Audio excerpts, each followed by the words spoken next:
साथियों नमस्कार, मैं हूं आपका दोस्त कालू माली। साथियों, मोबाइल की स्क्रीन पर जो आप तस्वीरें देख रहे हो कि 18,000 रुपये फ़ोन पे कर रखे हैं, ऐसे इस भाई ने 3 बार फ्रॉड हो गया इनके साथ। इन्होंने 3 बार पैसे अकाउंट में किए, एक बार 18,000, एक बार 17,500, एक बार 2,000। इनका नाम गोरखाराम है। गोरखाराम पुत्र बालाराम, जाति जाट, निवासी फड़ोदा की ढाणी कोठाला, तहसील पुलिस थाना धोरीमना। इनके पिताजी के पास दिनांक 12/1/2024 शाम 8:30 बजे एक फ़ोन आया और इनको कहा कि आपकी 2 फाइलें दी हुई है, मैं बायतू से बोल रहा हूँ, और आपकी फाइलें रिजेक्ट हो जाएगी, अन्यथा इसको वापस पास करवाना इस फाइल को तो आपको अलग अलग पैसे देने पड़ेंगे। तो इन्होंने 37,500 रुपये खाते में कर दिए। इनके साथ बड़ा फ्रॉड हो गया। तो चलो इनसे बात करते हैं, गोरखाराम से पूरी जानकारी लेते हैं। अभी ये एसपी ऑफिस आए हैं शिकायत दर्ज करवाने के लिए। चलो इनसे बात करते हैं। भाई, नाम है आपका? गोरखाराम। गोरखाराम जी, कहाँ से आए हो? क्या आपके साथ फ्रॉड हुआ? कैसे हुआ? कब हुआ? कितने पैसे का हुआ है?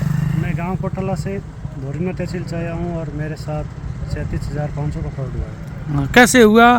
किसके साथ हुआ? मेरे पिताजी के साथ हुआ था। मेरे पास पिताजी के पास कॉल आया था, उनसे बोला कि मैं लेबर डिपार्टमेंट से अधिकारी बोल रहा हूँ और बायतू ग्राम पंचायत से हूँ और मैं यहाँ का अधिकारी हूँ, और मैं आपके जो 2 फाइल है जो आज शाम तक है, जिसमें आप शाम मतलब दोपहर को कॉल किया था, लेकिन आपने कॉल अटेंड नहीं किया। लेकिन अब उसने फिर शाम को 8 बजे कॉल किया तो उसने बोला कि आपने तो दोपहर को कॉल अटेंड ही नहीं किया और अभी तो फाइल रिजेक्ट होने वाली है। तो उन्होंने बोला कि आपने रोज़गार के लिए तो 90 दिन की होते हैं, तो उसमें दिन तो आपने एक भी नहीं भरा है, तो फिर आपके तो पैसे आने वाले नहीं हैं। अगर आप दोपहर में कॉल अटेंड कर लेते तो फिर आपके कुछ सेटलमेंट हो सकता था।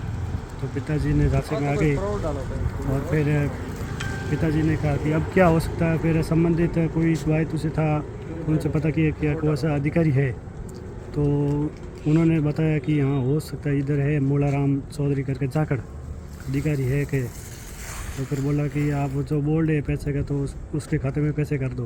तो उनके कहने पर पिताजी ने मेरे खाते से पैसे करवा दिए। तो उसमें पहले स्कैनर भेजा, उस पर 2,000 करने को बोला, फिर सेंड अगेन पे करके उसने बोला कि इस पर 18,000 कर 20,000 कर दो। फिर बोला कि आपके जो जनाधार में खाता है वो महिला का है और उसकी लिमिट नहीं है, 49,000 लिमिट है, तो उस लिमिट में इतना पैसा तो आ नहीं सकता।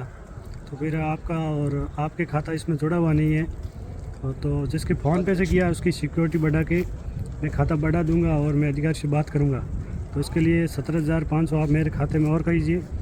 ये पैसे आपके जो पैसे आएंगे ना 1,87,000 उसके साथ ही वापस आ जाएंगे, तो उसके सिर्फ 200 रुपये कटेंगे, बाकी वाले 17,300 वापस आ जाएंगे। तो इसलिए पिताजी मेरे से और बोला कि इसने इस खाते में और कर दे QR कोड पे, फिर करवा दिए सारे पैसे। कितने पैसे आने थे आपके? 1,87,000 2 फाइल के। 2 फाइल के 1,87,000 आने थे। हाँ, आपने भरे कितने? मैंने 37,500। 37,500। तो अभी अब एसपी ऑफिस क्यों आए हो? एसपी ऑफिस में साइबर क्राइम की मैंने ऑनलाइन शिकायत हाथों कर दी थी पिताजी को पता चलते ही। फिर उन्होंने बोला कि आप संबंधित थाने में बात करो। वहाँ पे मैंने एक और शिकायत दी और फिर मैंने सोचा कि एसपी ऑफिस में यहाँ भी पता करूँ किसी और के साथ अभी फ्रॉड ना हो सके। तो आपको पता नहीं है कि सोशल मीडिया पर अधिकारी इतने कह रहे हैं कि ऐसे फ्रॉडों से बचे, मगर आपको ये तो मेरे को तो पता नहीं, पापा ने बोला इसलिए मेहनत कर दिया कि खाता तो मेरे पास था, पिताजी के पास खाता नहीं था, उनके कहने पर किया मैंने। ठीक है, तो आपने अभी एप्लीकेशन दे दी? जी सर। ठीक है, धन्यवाद। कहाँ के रहने वाले हो? मैं धोरीमना क्षेत्र के कोटाला गाँव का रहने वाला हूँ। पिताजी का नाम क्या है? बालाराम जी। बालाराम। आप क्या स्टूडेंट हो? मैं स्टूडेंट हूँ। पिताजी क्या करते हैं? पिताजी कृषि